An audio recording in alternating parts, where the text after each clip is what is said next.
All right, let's open with prayer tonight.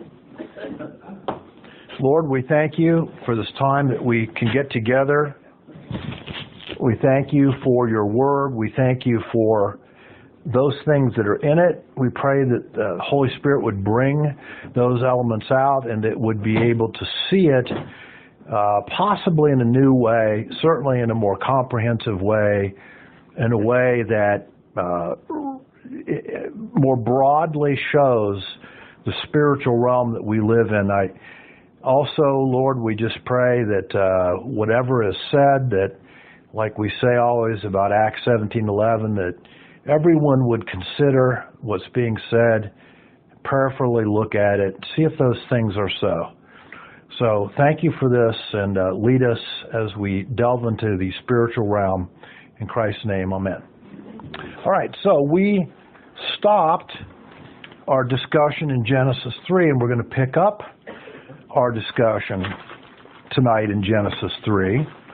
We were talking about this being called the Nakash, and we looked at what his name meant, and it means a number of things. They're quite interesting. It means diviner. Even though he's an Elohim, it means that he acted as a medium. That is, he gave Eve information from the spiritual realm that she could have not known. He offered that to her, and in that way he was a conjurer, he was a medium, he was a diviner. And as I suggested, this may mean why there is so much said about the sin of divination in the Old Testament especially, in the New also, because really it's the first sin of humanity where Eve was manipulated and done in. Now, it's interesting that as we read in Genesis chapter 3, and if we pick up here in verse 14, says, "And the Lord said to the Nakash, because you've done this, cursed are you more than all the cattle and more than every beast of the field. On your belly shall you go, and dust shall you eat all the days of your life." And then, of course, he says two more things. He says, "I'll put enmity," or perpetual hatred, conflict, "between you, the Nakash, and the woman, and between your seed," which is a very interesting concept, and the seed of the Nakash, okay, "and her seed," which is a little bit more obvious since she's human and has genetic offspring, "and you shall bruise him on the head, and he shall bruise you on the heel." And in verse 16, he says to the woman, he said, "I'll greatly multiply your pain in childbirth. In pain you shall bring forth children." So there are a number of different things that are God's judgment as a result of this. But I think it's interesting to note that the judgment of the woman and the Nakash are intertwined. They're pulled together into a judgment that involves the interaction of them. So the fulfillment in this fulfillment of the command to be fruitful and multiply, of course, she would, it says, have increased pain in childbirth, which I think simply is a sorrowful reminder from then on, okay, about what happened, okay, that the world has changed. She has changed. Humanity has changed. Eden is no longer anymore as it was. All of these things are a sorrowful reminder of this choice that she made that cost humanity very, very greatly. Okay? Now, there's also a suggestion in the Hebrew grammar that would seem to indicate that not only is he saying that her pain will increase in childbirth, but there's also a suggestion in the grammar that her conception rate will increase too. Which is interesting because, when you look at some of the other things that are the results of the fall, you find they all have to do with change that creates imbalance. Where before there was a balance, now there's an imbalance. We'll talk about Adam in a minute, about the imbalance now in relationship to the plant kingdom and work. Okay? But there's also an imbalance with her. And this probably eventually leads to the problem of what today we call overpopulation. Okay? It's built into this judgment that God put on her. Now, inside this judgment, of course, there is also a great promise, despite all the negative aspects. And that is that somehow humanity, in some way, would eventually defeat the Nakash. And of course, it's stated in this verse in Genesis 3:15. Now, we see here the beginning, and it's important that you understand this, the beginning of two lineages, of two seeds. There's the seed of the righteous, the seed of God, the seed of the faithful, the seed of the followers, okay? And certainly we're going to see in the future, we'll see the story of Abraham being as one of those people, okay, who's faithful, who leaves Ur, who comes to Israel, who follows the Lord, who believes, and it's granted him his righteousness, okay? But we see another seed also, okay? The seed of Satan, that is, if you want to call it the offspring or the followers of Satan. And of course, they're locked into a battle, and they have entirely different strategies in terms of how they live their lives and what they do, and they are caught in this battle over the future control of the earth. Remember, the earth is the important playing field here now that's being focused on. Now, eventually, Yahweh will bring, through Eve's descendants, a one, a he. Okay? Of course, this we know is the reference to the Messiah, who would fatally wound the power and the plans of the Nakash. Notice that even though we go over this many times, this really is a very veiled reference to the Messiah. Because I'm going to propose to you that if you were a Jew living during the day of Moses, and you had the law written and you went back and read it, I think you'd be hard-pressed to read those verses and understand about Messiah. Okay? Now, as the prophets... Go ahead, Ann. I have a question. Yes. So you're calling the seed of the serpent his followers? Yes. And we're going to see one of his first followers right away. Nimrod. No, one before that. Cain. And we're going to look at some verses about Cain. Okay? Right away, you see the seed of the serpent. Okay? And what is it? It's a murder. All right? So, I want you to keep in mind this important point, that there are two seeds constantly in conflict. If you look at the rest of the Old Testament and you look at the stories of the people, you'll constantly see their seeds. Okay? There's the good kings and the bad kings. There's Jehoshaphat and his satanic counterpart, Ahaz. All right? And you'll see over and over, and I'll give you some examples of this early on, but I want you to keep in mind these two lineages. Yes? No. Okay.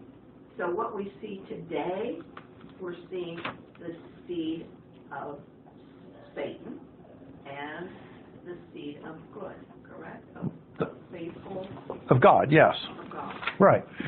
Now, of course, the power of Satan has been broken because we're on this side of the cross. Correct. But still, how does the seed of the serpent continue? What is going to be the ultimate format of it in the future?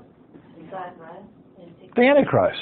Yeah. He will be the ultimate seed of the serpent, the culmination of the strategy whereby he believes that he has a person who will take over the earth and rule it. This is the strategy of Satan from this moment on, okay? Now, let's go to Adam's legacy for a moment and look at him too. Verses 17 through 19, it says, to Adam, he said, because you've listened to the voice of your wife and have eaten from the tree about which I commanded you, saying, you shall not eat from it. Notice what he says to Adam. Now remember, Adam's been given the job of being the manager of the garden. Okay, he's the cultivator, he's the worker, he's the, if you want to call it, plant husbandry specialist, he's the namer of animals, he's the observer of the biology. That's what God gives him. So what does God do? He says, cursed is the ground because of you. In toil you shall eat of it, which implies what? Sorrow. But what does it also imply? It says, now you'll have toil, therefore, right, but therefore in the past you didn't. Okay, that what you grew easily. Okay, in very good soil, in the most favorable type of climate. In toil you shall eat of it all the days of your life. Now here's an interesting one. Both thorns and thistles it shall grow for you. In other words, thorns and thistles are plants that grow remarkably quickly, more quickly seemingly than anything else, and they have no fruit to them to speak of. So they take up a lot of nourishment and nutrition, but they don't produce anything worthwhile. Prior to the fall, obviously there were no thorns and thistles. Okay? And then he says, by the sweat of your face you shall eat your bread. In other words, it's going to take hard work to get enough food to feed yourself now, or before it was not that way.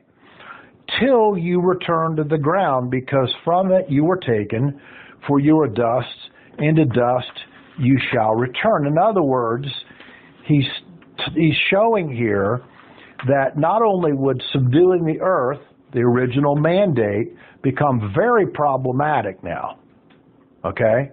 But also, physical work would be strenuous, and through it would eventually cause both he and his ancestors their deaths, okay? Overwork, stress, possibly cardiovascular disease, etc., etc. So, these are the things that change for Adam also. Now, it's also interesting that up until this point, there's no indication, actually it's pretty clear I think, when you get to the 9th chapter of Genesis, it changes. There's no indication that people ate animals. Probably because plants contain sufficient protein up until that point, they didn't need to.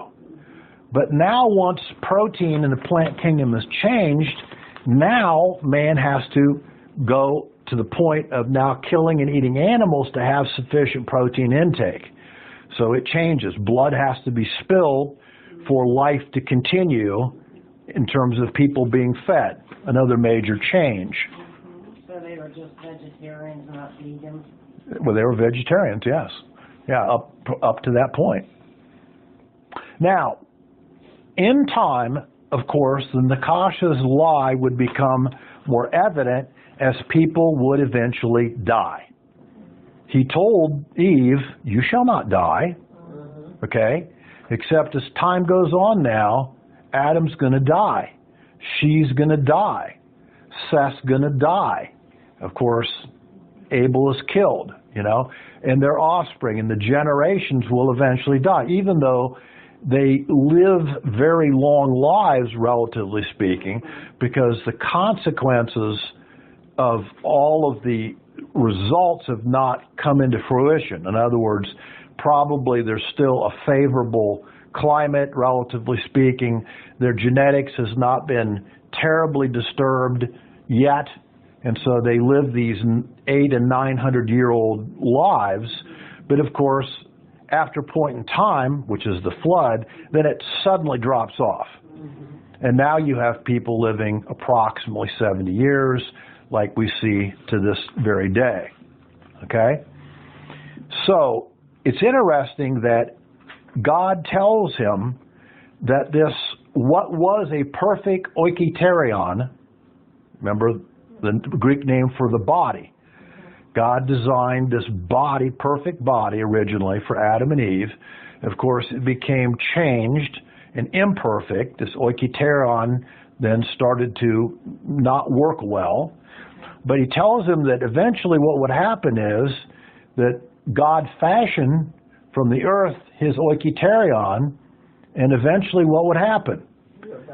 He would go back to earth, that it would fall apart, he would eventually have physical death, and now he would be buried in the earth from where he came, waiting till that day that a new one will come, a future oikaiterion, that of course we're all promised eventually. Yes?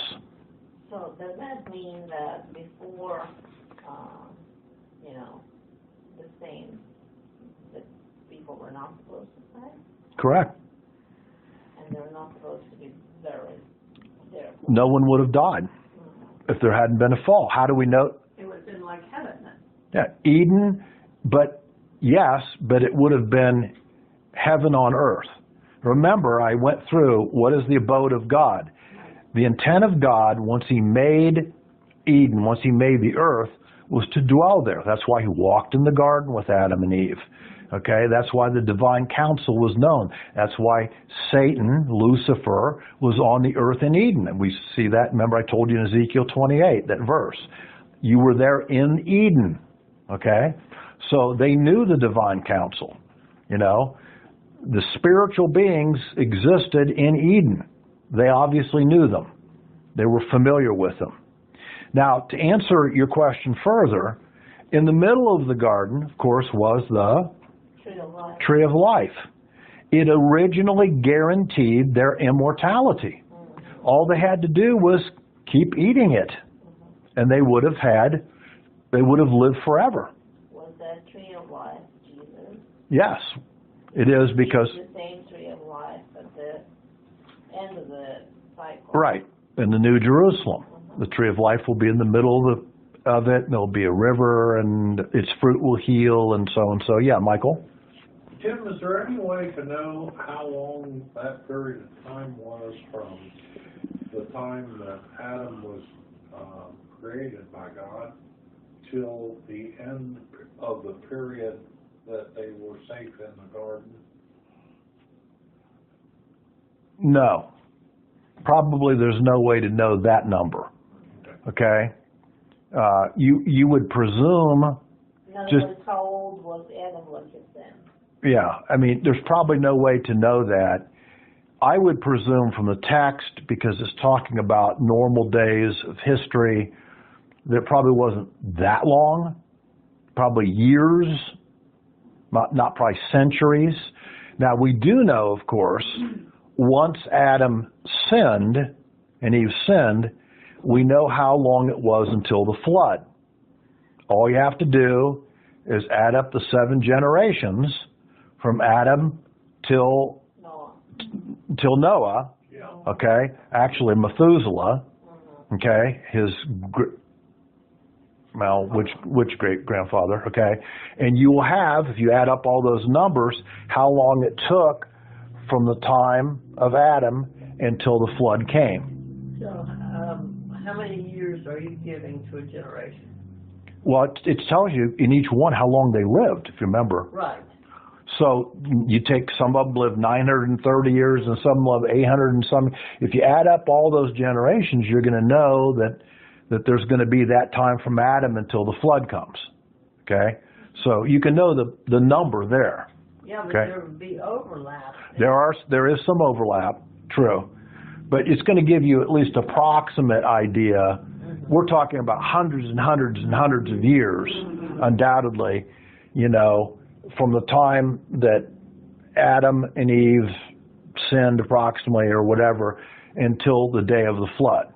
Okay, you're right. There is some overlap but it's going to be, let's say that we know that Adam lives, 936 years? I'd have to go back and look. And I haven't looked in that chapter. But so, I mean, easily it's going to be 1,000 years before and more from the time then until the flood. Now, if you want to put an approximate date on the flood, No one is exactly for certain, but I think you could fairly say that it's got to be somewhere prior to 2500 BC or so.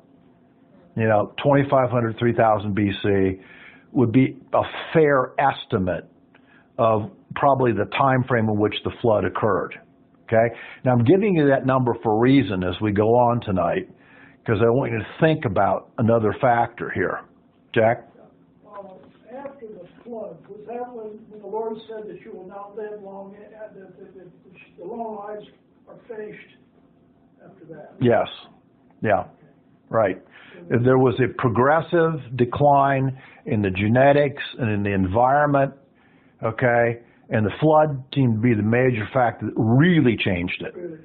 Because remember that the entire world was tropical. Now, you say that today, and people will say, well, that's ridiculous, because we know of the Arctic North and the Antarctic South, but when you do excavations for instance, in the Antarctic, what do you find? Beds of coal. You find fossils of ferns. You find every evidence that it was tropical. Okay? It was only the flood and the evaporation cycle of the flood that created the disparity between a warm equator and a cool north and south, which created climate change. Oh yeah, because that's what creates violent weather. And they also talk about that actually the AX of the Earth. Yeah, the axis, AXIS, right. Changed, right? It may have changed. That may have been the point at which it changed to 23.5 degrees, which of course created even more extreme seasonal changes. Okay? Now, notice also that Eve, though she was deceived first, would be preserved and redeemed through the process of her own ability to have offspring. Okay? Through generations and generations of childbearing, and if you don't have to turn here, but Paul talks about this in 1 Timothy 2:15, where he says she is preserved and redeemed through the bearing of children. What does it mean? Well, it means that she is the mother of the original righteous line, and through her comes more people of the righteous line, okay? And eventually, of course, finally, Messiah will come through her line, all right? You follow? Okay? And therefore, in that sense, she's preserved. Okay? Now, the Nakash, and I want you to see this. The Nakash, it says, was cursed to, quote, crawl on his belly. Okay? Now, it's an interesting image, and a lot of people have the idea of thinking about a snake that now all of a sudden is on the ground and slithering about. I think that really loses the spiritual understanding of what's being talked about here, okay? An image of Yahweh's judgment would be that it cast him from heaven, kicked him out of the divine council, okay, which we see here in, if you want to, why don't you turn to Ezekiel 28, and let's look at those verses. I think it's worth seeing this.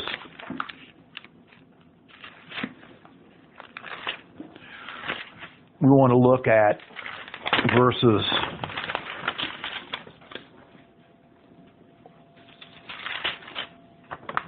8 and 17. And notice what's said of him. In verse 8 of Ezekiel 28, they will bring you down to the pit. Okay?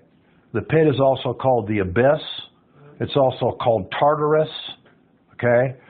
It's, if you want to use a good word to describe it, a synonym, it's the nether world. It's where the dead exist. Okay? And he says, bring you down to the pit, and you shall die the death of those who are slain. In other words, he's going to end up having a judgment, much like mankind will have a judgment. And we know about that once the white throne comes, okay? Also in verse 17, he says, your heart was lifted up because of your pride, or your beauty. You corrupted your wisdom by reason of your splendor. I cast you to the ground. I put you before kings. So he's condemned to the earth, basically. His kingdom now is of the earth. The word for ground is very interesting. It's the word for ground or earth or dirt is the same word in Hebrew. It's eretz, E-R-E-T-S. And so in essence, what God is really saying is, buddy, you're now king of the dirt. Okay? You wanted to take over this garden. You wanted to corrupt things. And now I'm making you king of the dirt. You're bound to this world.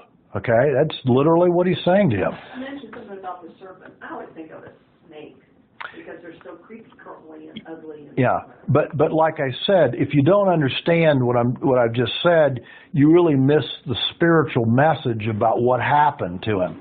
You know, he gets kicked out of heaven. He gets kicked out of divine counsel. He gets kicked down to this place that he went and messed up. Okay, and now he's committed to it. So what does he do? He takes over the kingdoms of the world, the nations, puts these fallen Elohim over top of them, and of course starts to make a mess of the geopolitical situations and kingdoms and cultures of the earth. I guess what I'm saying is, so he no longer is in the form of a snake. Well, I think it's questionable whether he is ever in the form of a snake. Even though that is a word that you can use, nakash, that is one meaning. There's really three different meanings for nakash last week, if you remember. And I think that there's a lot more to him. It also means the diviner, equally, the word means. The person who is of giving oracles, the medium. That also is the word nakash. So it really has a triple meaning. So to view him and his results as being that somehow he was a snake that was thrown on the ground, I think really kind of loses the impact spiritually of what God's really doing here. Could he take on different forms? I'm sorry? Could he take on different forms? Yes, well he does take on different form. So that would be, he could have taken on any form. Oh yeah. Yeah, Nakash apparently is a flexible being in terms of how it could look or how it could appear, okay? Or you're saying he could show up before Adam and Eve in any form. So, Yeah, in front of Adam and Eve, and he could have been very appealing to them. Well, he was appealing. That's why he's called Lucifer. That's why I'm having Okay. trouble with what you're telling me and visualizing a snake slithering around. See, this is why as I said before when we started this study, okay,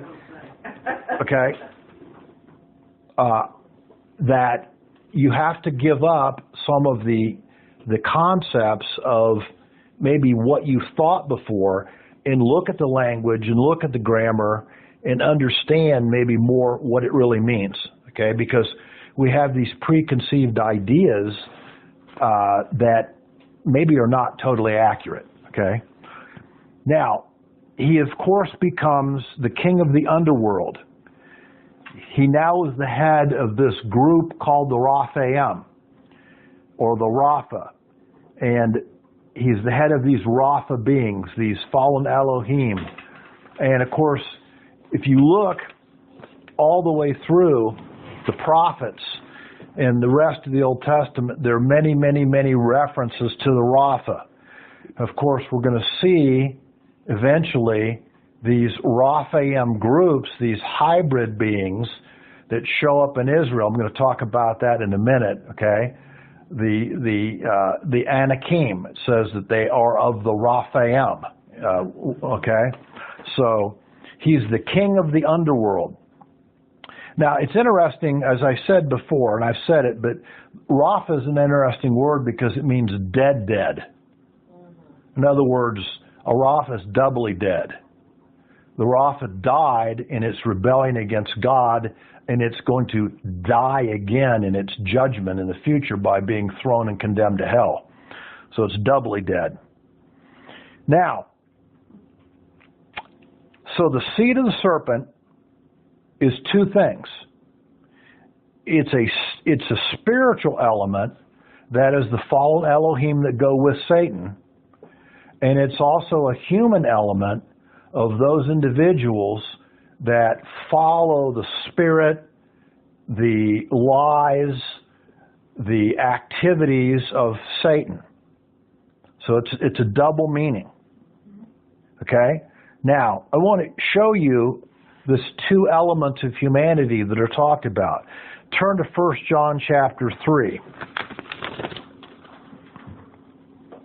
Way back to the other end of the Bible. 1 John 3.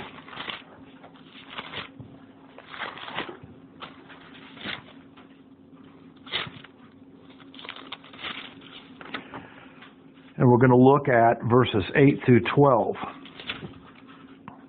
Notice what the Apostle John says, starting in verse 8. The one who practices sin is of the devil, for the devil has sinned from the beginning. The Son of God appeared for this purpose, that he might destroy the works of the devil. Do you see the conflict? Do you see the different strategies? Do you see the opposing wills? Okay. Verse 9.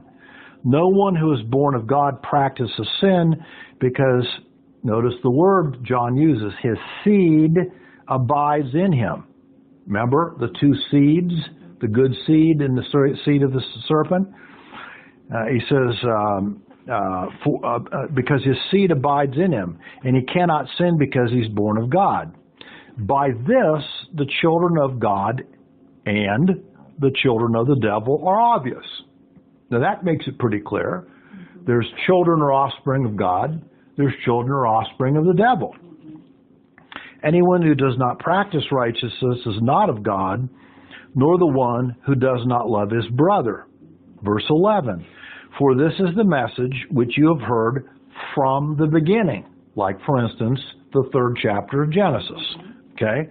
That we should love one another. Now notice, go back to Genesis 4, in verse 12 here, not as Cain, who was of the evil one. He was one of the first people that was of the seed of the serpent, Cain. So you can look at Cain and you can say, well, why did God accept his sacrifice, not accept his sacrifice, and accepted his brothers? And you can go into that, but that's really missing the point, I think. He was of his father, the devil.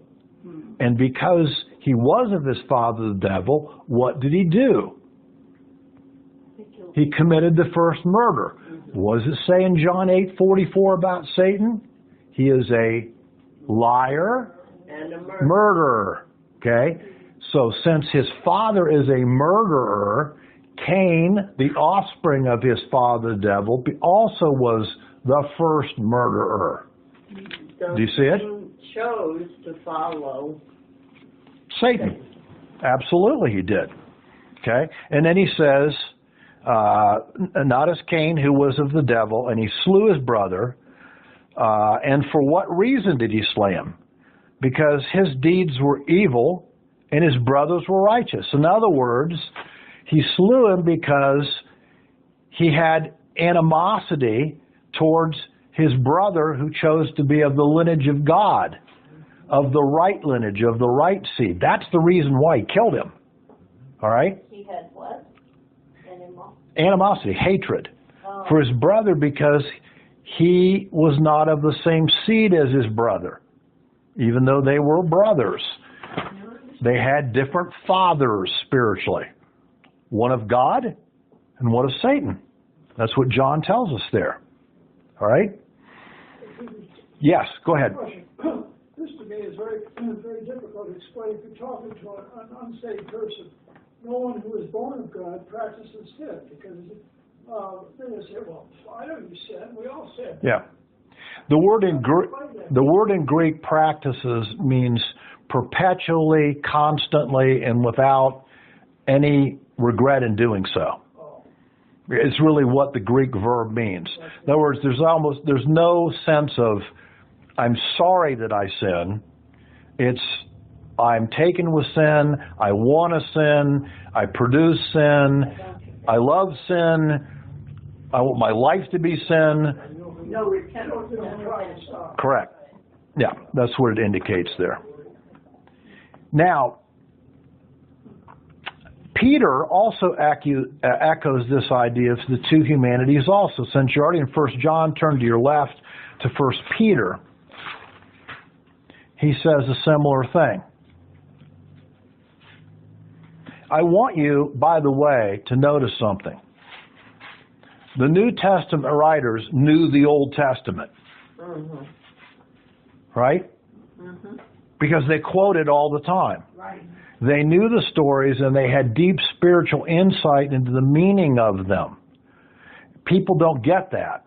They act like, well, let's just study the New Testament because that's the testament that has to do with the gospel and Christ and the apostles. And it's like, are you kidding? You know, these guys were Jewish people who knew the Torah and the prophets and the writings, who studied them and quoted them in the New Testament. Okay, it's one testament. There aren't really two of them in reality. It's interesting that Peter was actually a fisherman, Yeah. and yet he knew. But he knew the Torah and the writings and the prophets because he cites them. All right? So, and it's, I'm going to point out something else that's interesting too. I'm not going to go there quite yet, but all right. So, as we said, Cain murders his brother, thus fulfilling the nature of he and his father, as we said, John 8:44, Satan. This legacy continues. Go on and go back to Genesis 4. I want you to see how this legacy continues. So go back to the 4th chapter of Genesis. Oh, I thought we were going to read Peter. Oh, I'm sorry. I'm sorry. Now, go ahead. Do you still have Peter 1:23 there? Read it, Ann. Read 1 Peter 1. For you have been born again, not of seed which is perishable, but imperishable. Okay. That is, through the living and abiding Word of God. Right. So again, the good seed. The good seed, you see. But again, two seeds, two humanities. Now, go to Genesis 4. And I want you to look at verses 23 and 24. A lot of people have a hard time understanding Genesis, particularly in these early chapters, because they don't spend time really studying it very carefully. And they read right over it and they go, what was that all about? Well, in view of what I just told you, let's now read about another guy after Cain. His name is Lamech. Okay? Verse 23. And Lamech said to his wives, they are Adah and Zillah. You see the next verse. Listen to my voice, you wives of Lamech. Give heed to my speech. For I've killed a man for wounding me, and a boy for striking me. Now look at his boast. If Cain is avenged sevenfold, then Lamech 77-fold. This guy prides himself on being violent. Whoever gets in his way, whoever crosses him, whoever he thinks talking bad about him, he's going to kill him. Okay? Doesn't matter if it's a young boy, he's going to kill him. Okay? This is the seed of Satan. You see its rapid decline, and everybody in this lineage that we're seeing here, we won't go into it tonight, but they go from worse to worse to worser. Okay, to worser. All right, and so things continue in a very rapid decline to the point that if you'll turn over, since you're in chapter 4, if you'll turn over to chapter 6 and look at verse 5, here's God's conclusion about the decline in what he saw. Then the Lord saw that the wickedness of man was great on the earth, and that every intent of the thoughts of his heart were only evil continuously. This is the legacy of the generations and the seed of the serpent, those that would follow Satan. Therefore, the earth rapidly declined into a very bad place. Now, this wickedness, let me tell you, was soon to multiply exponentially and from a very unexpected source. So let's go into that source. Genesis 6. Now, I've entitled this, notice my title, That's it. the verses most pastors would like to forget. Okay? Because try to find very many pastors who will competently teach this chapter. Somehow they have cut it out of their Bible. That page is gone. It doesn't exist for them anymore. And of course, they miss a huge, huge issue here. Now, I'm going to show you a couple things as the weeks go on. You know, it's interesting.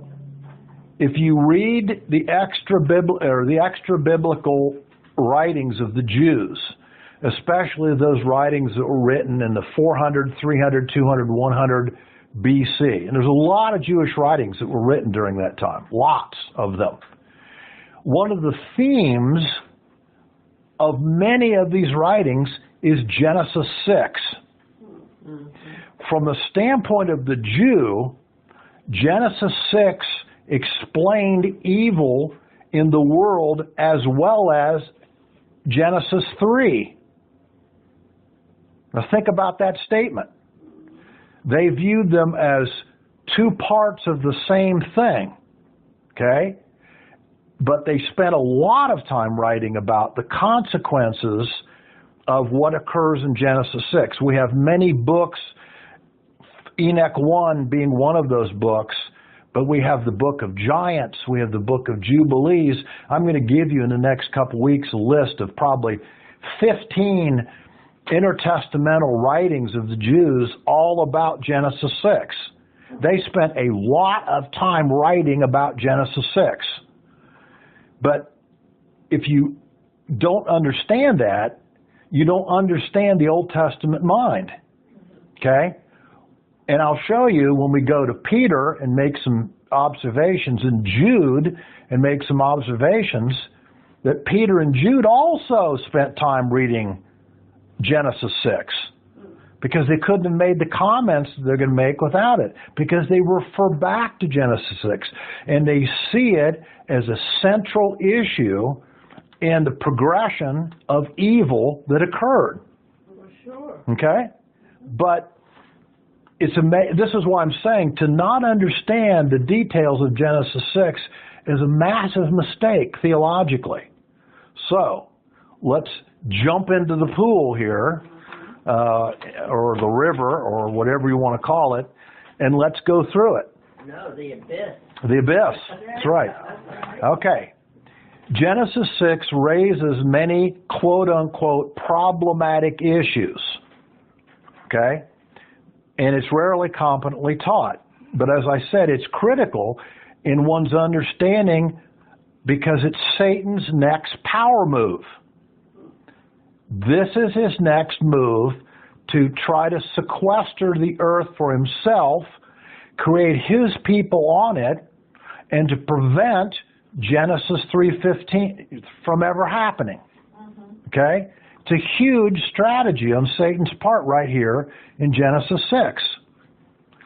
Of course, this is his attempt to thwart God's plan for the earth. And of course, it triggers also a counter move on God's part in response to it called the flood. So you have move and counter move, strategy and counter strategy going on. Which we both have archaeological. Oh yes, I'm going to get into that a little bit here in a few minutes. Now the words and the grammar of this text are really quite straightforward. if you read it in the Hebrew, there's no way to get around what it means. Even though people are uncomfortable with what it means, even though people don't like what it means, even though people don't like the implication of what it means, the grammar's not unclear. Okay?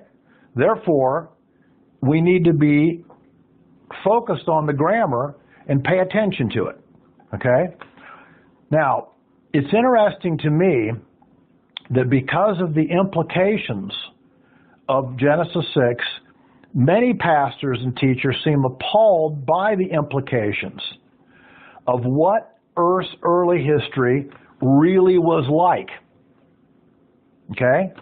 So they reject often the clear meaning for what I'd call more acceptable alternatives, and one of those is called the Sethite view. Now, the Sethite view is the view, it started with Augustine in the 4th century, where the sons of God are the godly offspring from Seth. Okay? Oh yeah, that's the Sethite view. And they were not supposed to intermingle and marry, okay, the ungodly generations. And this is the story or explanation, the Sethite view. You have to absolutely murder the Hebrew to come up with this. Okay, I didn't understand what you said. The Sethite view is when it talks about the sons of God, the B'nai Ha-Elohim, they don't interpret that as being divine beings, angels, even though it's exactly what it means in the Hebrew. They say it meant really the sons of Seth. Seth was the replacement for Cain, the good line. Okay? So the story for them became the good line shouldn't marry the bad line. Okay? And have bad outcomes, bad seed as a result. But, like I said, there is no other way to interpret B'nai Ha-Elohim except fallen angels. There's no other way to interpret it. Okay? Unless you want to change the grammar and the wording, that's what it means.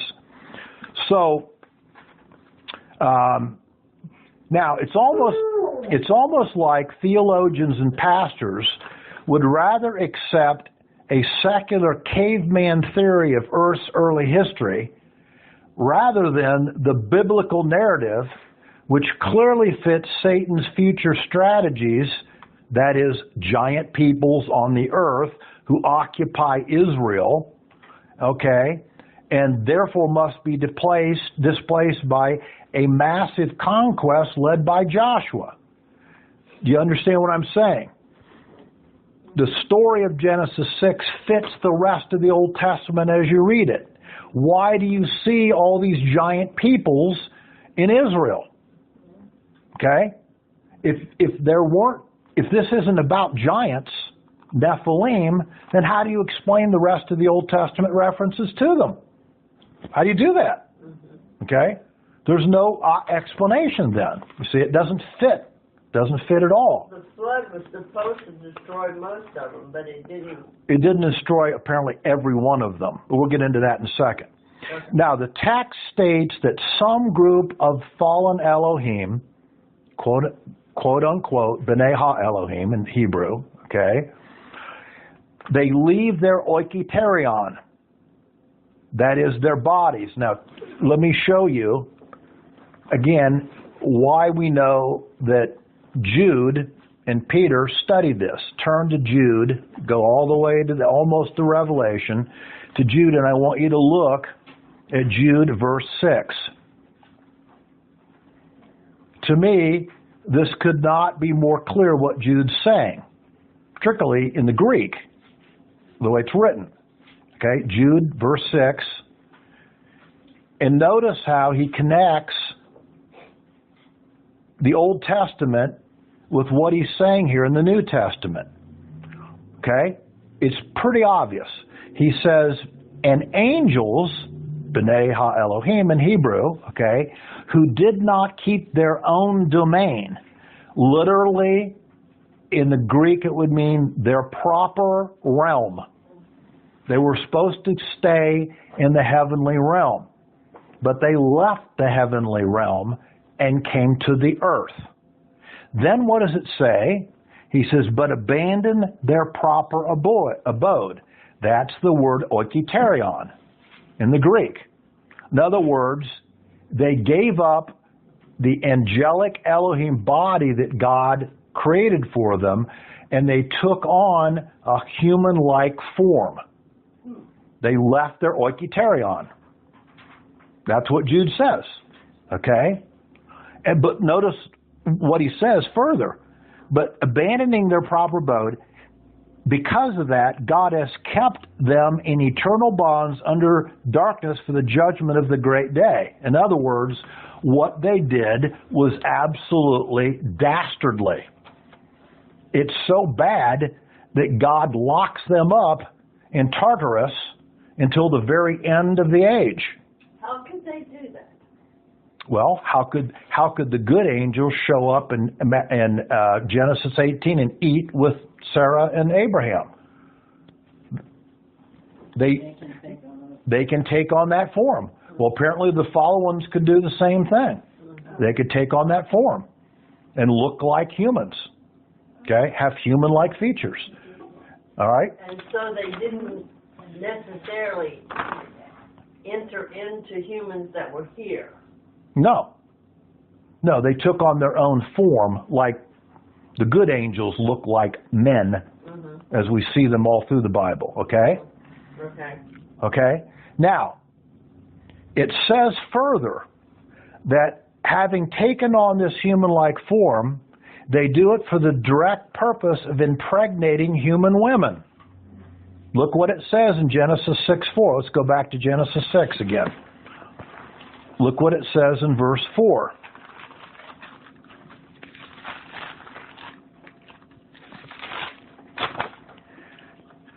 He says, they came into the daughters of men. Okay? That's a pretty clear statement. It means to have sexual relations with. Okay? And it also says they, quote, took whomever they chose. In the Hebrew, it implies that they grabbed the women they wanted and took them by force. So if you think that they had nice wedding ceremonies, no. Okay? These were, if you want to call it, rape scenes. They came and they took them violently. All right? Now, they create, of course, a hybrid offspring called the Nephilim. It's interesting that this text and other Jewish writings, including First Enoch, the Book of Giants, which is, by the way, found in the Dead Sea Scrolls, the Book of Jubilees, and a lot of other Jewish writings state that these beings were giant in size, okay, violent, and warlike. And that's why it says in Genesis, at the end, the last couple words of Genesis 6:4, those were the mighty men who were of old, the men of renown. Okay? It means militaristic, big, strong. Okay? That's what it's saying about them. Jack? That was what Nimrod was. Yes. Yes. And we have a whole history of these people. And next week, I'm going to show you the parallel between what is taught here and what the Mesopotamian culture taught, because it's unbelievably much a parallel. But it even has some very other interesting information in it. Okay, the Mesopotamian culture took the core of this teaching and went on and taught even more. All right. Now, their activities were, of course, to hunt down men and kill them, and by implication, in some of the Hebrew, to consume them. Notice what it says in Genesis 6:11. Look at verse 11. Now the earth was corrupt in the sight of God. The word corrupt means destroyed. Totally messed up. Okay? Like a disaster scene had occurred. All right? It was totally corrupted in the sight of God, and the earth was filled with violence. Okay? Now notice what it further says. Okay? It says, and God looked on the earth, and behold, it was corrupted, for all flesh had been corrupted had corrupted their way upon the earth. And so, look at verse 13. He says, the end of all flesh has come before me, for the earth is filled with violence because of who? Them. Who's them? Those angels. Yes, the Nephilim, Yeah, that just said that. the hybrids. That's the them. They've done this. They have created this. Okay? Satan's plan has worked at this point.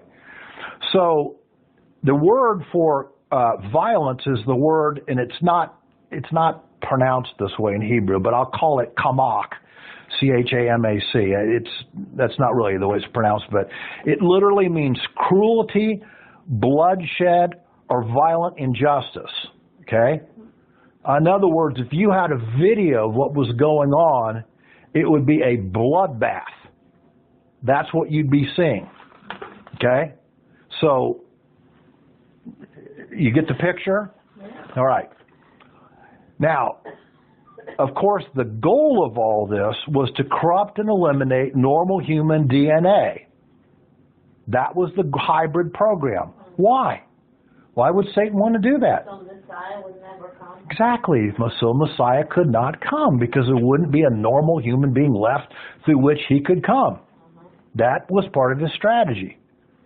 So, what I'm saying is to interpret the reason for the flood as simply increased immorality by people on the earth is an absolutely laughable interpretation. I've heard that time and time again. Well, it just became immoral and God had to have a flood. You're completely missing what's going on in Genesis 6 if you have that interpretation. Okay? That's not what's going on. If that were true, why doesn't God destroy humanity every few hundred years because they're as immoral as they can be anyway? It wasn't simple immorality that was the problem. Well, there was that. There was that, but it was a corrupted effort on the part of Satan to eliminate human DNA. God could destroy everyone, including Noah. Yeah. But he preserved his He did. family. He did. Now let's go on and talk about that. This strategy was so successful that eventually there was apparently only one genetically uncorrupted man and his family, called Noah, left on the earth. Look at verse 9 of Genesis 6. These are the records and generations of Noah. Noah was a righteous man, blameless in his time, and Noah walked with God. The word blameless is an interesting word. It's the word Tamim, T-A-M-I-Y-M, and the word means pure, spotless, unblemished, and it was a term that was constantly used about good breeding stock of animals. So therefore, when it says blameless, it's not saying that he was morally blameless. It's saying that he was uninfected. He was by the Nephilim. He was the one in his family that survived the tainting of human DNA. Okay, that's why God used him. So, as a result of the satanic invasion of the earth, of course, the Lord developed a massive extermination plan called the flood. After Noah and his family and the genetically unaltered animals, why do I say that? Who sends the animals to the ark?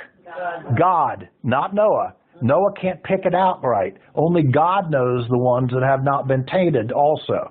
So he sends them to the ark along with Noah and, of course, his family. And, of course, they are safely put on the ark. The Lord floods the entire planet, killing the Nephilim, except possibly for some small contingent of them. Why do I say that? Because in verse 5, I believe, let's see, is it...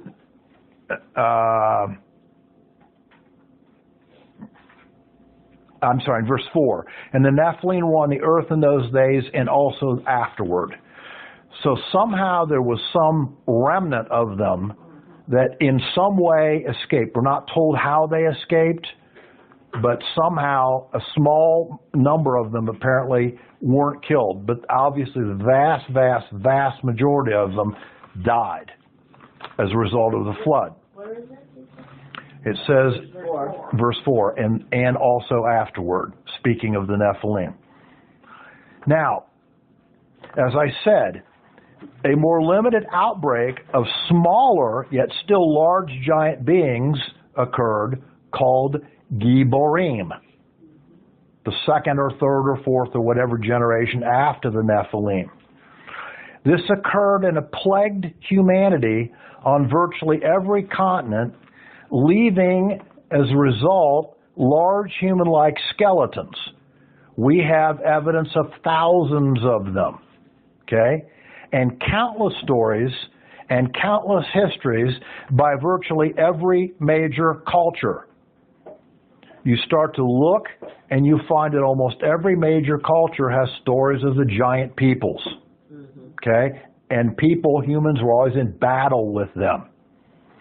These Gibborim set up a strategic beachhead in Israel, especially on the western coast called Philistia, to thwart and oppose Israel from inheriting the land.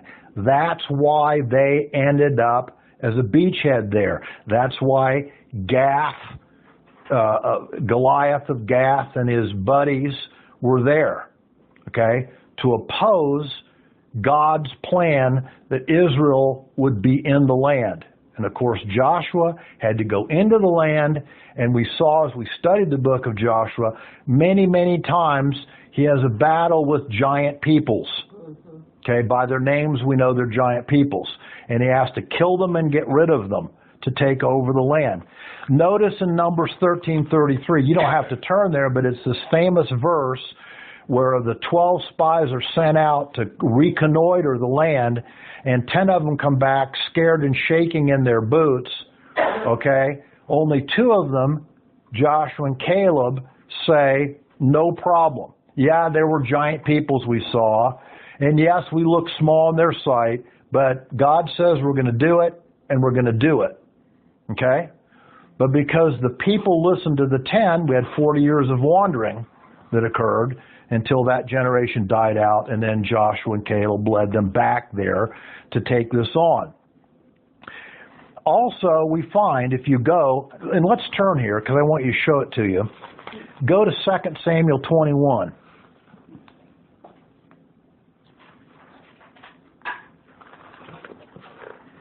Second Samuel 21, and we're going to start in verse 17.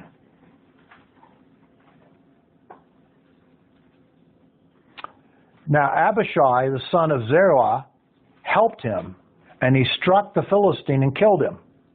Then the men of David swore to him, saying, they're speaking to David, you shall not go out again with us to battle, that you may not extinguish the lamp of Israel, i.e., stay back, we don't want you killed. Okay? Notice who they're battling. Verse 19, or I'm sorry, the rest of verse 18. Now it came about after this that there was war again with Philistines at Gob. Okay? Then Sibbecai, the Hushathite, struck down Saph, who was among the descendants of the giants. And there was a war again in the Philistines, again at the city of Gob. And Elihan, the son of Jer-Oragim, the Bethlehemite, killed Goliath the Gittite. Now this is not the Goliath that David killed. This is one of his relatives, okay? The shaft of whom spear was like a weaver's beam. Big. Think about that. You're talking that big around. This guy had to be one tall dude to be able to have a shaft with an end on it that he could throw like that. Didn't they find one in Illinois or Michigan. Oh, Michigan. Yes. Yeah. As a matter of fact, it's Marzulli. L.A. Marzulli was given an artifact made of bronze that was found in a field in Michigan. This is a number of years ago. He had it tested metallurgically to find out what the source of the metal was. Okay, and the metal was of the ore it came from was of a kind that was only found in the Middle East. It was not native to Michigan. The head of this thing was over 3 feet long, okay? And apparently it was not a sword. It was the end of a spear. So what they did is they took the end of it and reconstructed by the length of it what the approximate size of the shaft would have to be to hold something this big. And again, what did they come up with? A shaft that was this big and was something like 10 feet long. Okay? A big boy threw that. All right? A big boy. Notice what it further says. Verse 20. And there was a war at Gath again. And there was a man of great stature who had 6 fingers on one hand and 6 toes on each foot, 24 in number. And he also was born to the giants. And when he defied Israel, Jonathan the son of Shimei, David's brother, struck him down. Verse 22. These 4 were born to the giant in Gath, and they fell by the hand of David and by the hand of David's servants. You've now read the last verse in the Old Testament that talks about the giants. There's no verse beyond it that talks about them. They are eliminated by this time.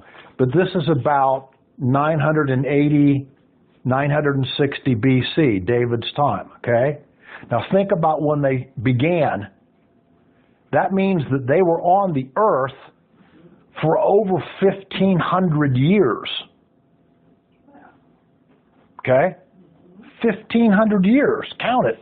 Now, don't we still have, like, rarely people who would be extremely tall? Well, yeah, but not like these people were. But, you know, now let me go on, and I'm going to summarize here, and then we'll stop.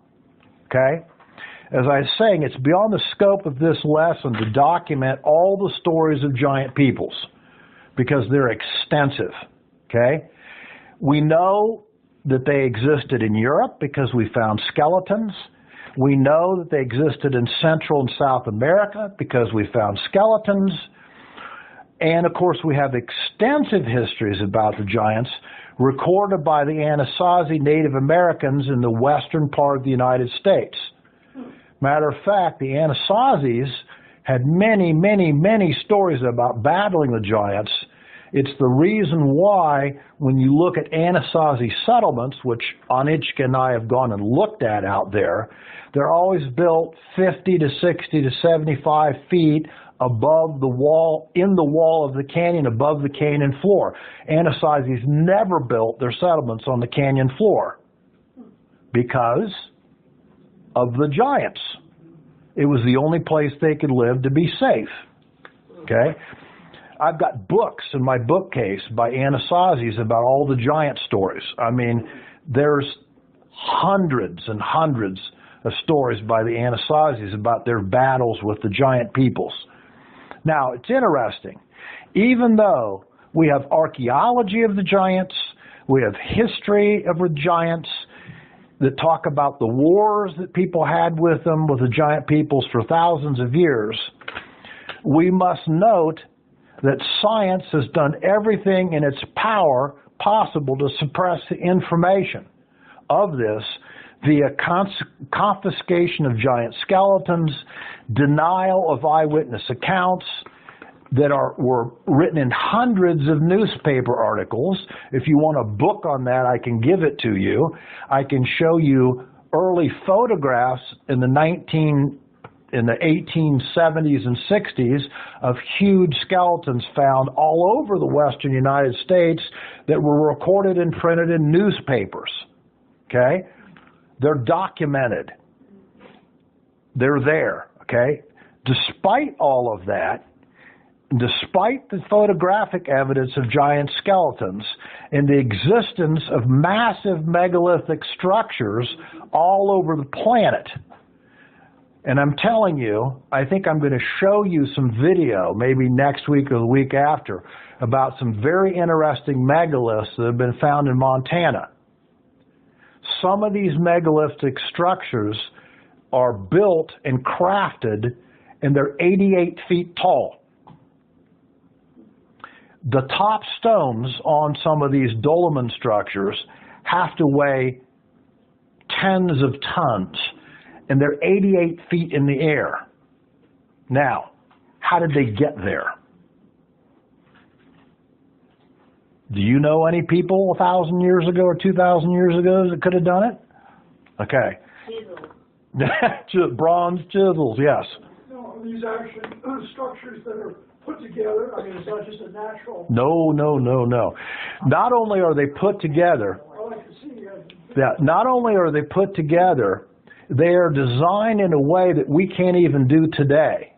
One of them is an acoustic chamber, and its sides are built and structured, and its height is 88 feet, such that if you put your ear or your talk into one of these three stones that's on the side, there's three different stones on the side of the structure, it projects your voice into another chamber that's hundreds of yards away, and you can sit in that chamber and hear the person just like they were sitting next to you.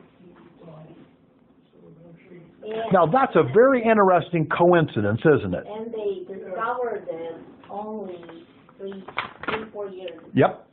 Only 3 or 4 years ago where they found in Montana. Did you get to see some of them when you were out there? Or? No. It's an archaeological site. I'd love to figure out how to get there, They but won't let you there, is it? it's an archaeological site right now. Okay, last thing I want to say is despite all of this and all about these giant peoples, because this does not fit into the atheistic evolutionary narrative science has cleverly contrived, this information is excluded from being written in any normal science books or articles.